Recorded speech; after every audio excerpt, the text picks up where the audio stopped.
Hi friends, welcome to smart tips. இப்போ இதில் நாம் பார்க்கக்கூடிய இந்த இமேஜை பார்த்திங்கன்னா, இப்போ லேட்டஸ்ட்டாக பேசிகிட்டு இருக்கிற ஏஐ டூல்ஸ், அது மூலமாக நம்ம எல்லாமே நமக்கு தேவையானதை க்ரியேட் பண்ணி எடுத்துக்கலான்னு சொல்லிகிட்ருக்காங்க. சரி, நம்ம ஃபீல்டு சிவிலில் என்ன பார்க்கலாம் அப்படின்ட்டு ஒரு வாஸ்து பிளானை ஒரு ஏஐ டூல் மூலமாக பார்க்கலான்னு பார்த்தேன். அப்போ பார்க்குறப்போ ஒரு 20க்கு 60 ஃப்ளாட் சைஸுக்கு நார்த்து ஃபேஸு வாஸ்து பிளான் நம்ம பார்க்கலான்ட்டு ட்ரை பண்ணி பார்த்தா அது சில இமேஜஸ்லாம் கொடுக்குது.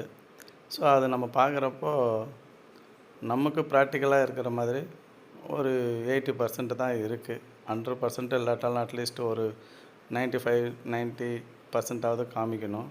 பட் ஏன் அது இந்த அளவுக்கு காமிக்குதுன்னா, நாம் என்ன கொஸ்டின் வச்சு கேட்குறோமோ அதை பேஸ் பண்ணி அதனால் இமேஜை கொடுக்க முடியுது. இதுதான் அதனுடைய கான்செப்ட். அப்போ அது நீங்கள் கேட்கலாம், அதால் கரெக்டாக அக்யூரேட்டாக கொடுக்க முடியாதா அப்படின்னு கேட்டோம்னா, நீங்கள் அக்யூரேட்டாக கேள்வி கேட்கணும். இதுதான் மெயின் கான்செப்ட்டு. அப்போ நீங்கள் சொல்லலாம், எனக்கு அக்யூரேட்டாக தெரிஞ்சால் நானே ட்ராயிங் பண்ணிவிடுவேன்னு. அக்யூரேட்டாக தெரிஞ்சால் ட்ராயிங் பண்ணலாம்.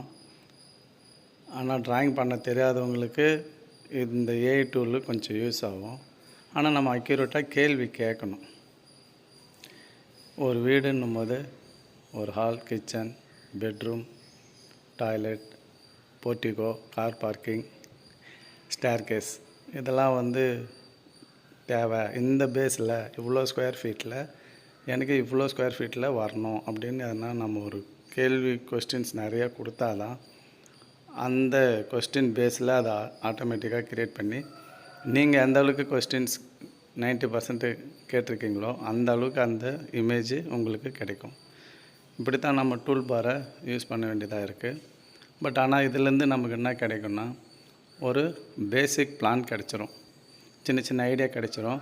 இதை வச்சு நம்ம ஒரு ஆர்கிடெக்டு, இன்ஜினியர்ஸு கான்டாக்ட் பண்ணி இந்த பேஸ்லேருந்தே நாம் ஸ்டார்ட் பண்ணுங்க, இதுலேருந்தே நமக்கு நம்முடைய வீட்டு பிளானுக்கு நம்ம இதை யூஸ் பண்ணலாம் அப்படின்னு ஒரு டிஸ்கஷனுக்கு யூஸ்ஃபுல்லாக இருக்கும்.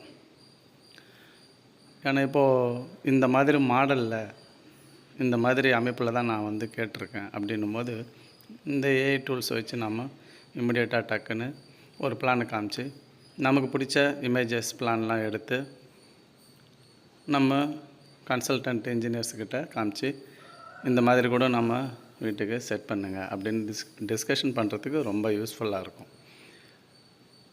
அடுத்தது, இந்த இமேஜில் நம்முடைய பில்டிங் பிளானு, அதனுடைய வியூஸ், எலிவேஷனு எல்லாமே பார்க்கலாம். அப்போது ஒரு நல்ல கிளாரிட்டி இமேஜஸை இம்மிடியேட்டாக நம்ம பார்க்க முடியுது. இந்த ஏஐ டூலில் நமக்கு ஸ்பெஷல் என்னென்னா, ஒரு நல்ல இமேஜை இம்மிடியேட்டாக கண்ணுக்கு முன்னாடி நம்ம பில்டிங் காமிக்குது. நம்முடைய பிளான் மெத்தடு, நம்ம எந்த அளவுக்கு கொஸ்டின் கேட்டிருக்கோம் அது எந்த அளவுக்கு புரிஞ்சுக்கிட்டு நமக்கு இந்த மாதிரி இமேஜஸை க்ரியேட் பண்ணி கொடுக்குது. ஸோ இது நமக்கு டிஸ்கஷனுக்கும், நெக்ஸ்ட்டு இந்த மாதிரி ஒரு லே அவுட்டு க்ரியேட் பண்ணலாம், இந்த லொக்கேஷனில் இந்த ஆப்ஷன்ஸ் நம்ம செட் பண்ணலாம் அப்படின்னு நம்ம சொல்கிறதுக்கு ஈஸியாக இருக்கும். அப்போது அது சம்மந்தப்பட்ட ஆர்கிடெக்டு, இன்ஜினியர்ஸ் எல்லாம் நோட் பண்ணுவாங்க. சரி, பரவாயில்ல, நம்முடைய கிளைண்ட்டு கூட இந்த அளவுக்கு அட்வான்ஸாக பார்த்து நமக்கு கம்யூனிகேஷன் ஈஸியாக இருக்கிற மாதிரி சொல்கிறாங்களே, பரவாயில்லன்னுட்டு அவங்களுக்கு ஏற்ற மாதிரி ஆர்கிடெக்டு, இன்ஜினியர்ஸ்லாம் என்ன பண்ணுவாங்க, பக்காவாக அட்வான்ஸாக யோசிப்பாங்க. அதுக்கான பேசிக் ரூல்ஸு, அதனுடைய மெஷர்மெண்ட்ஸு, எதுக்கெல்லாம் நமக்கு சூட்டபுளாக இருக்கும் இந்த ஃப்ளாட் சைஸுக்குன்னு சொல்லிவிட்டு கிளைண்ட்டுக்கு ஏற்ற மாதிரி அவங்க டிசைன் பண்ணி கொடுப்பாங்க. ஸோ ஏஐ டூல்ஸ் இருந்தாலும் இதுக்கு நமக்கு பேசிக்கு இன்ஜினியர்ஸு, ஆர்கிடெக்ட்டு கம்பல்சரி தேவையாக இருக்குது. அதனால் ஏஐ டூல்ஸு யூஸ் தான்.